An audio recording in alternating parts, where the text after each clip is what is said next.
個人業主喺啲咩情況下可能會被徵收利得稅？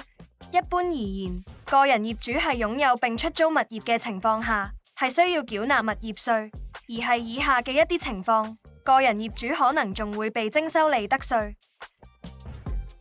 一、擁有多個物業並聘請員工管理。如果業主擁有多個物業並僱用員工去管理呢啲物業，咁喺呢種情況下，業主嘅收入就會被視為營業收入。二、擁有特定類別嘅物業。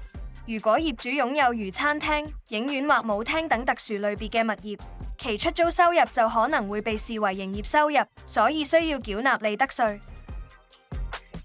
三、經營業務並出租多餘並未使用嘅區域。經營業務嘅業主如果係業務場所內有額外未使用嘅區域，並有出租出去嘅情況，呢啲收入都可能需要繳納利得稅。如有其他疑問或需要進一步嘅稅務建議，歡迎透過以下方式聯絡展群士 K。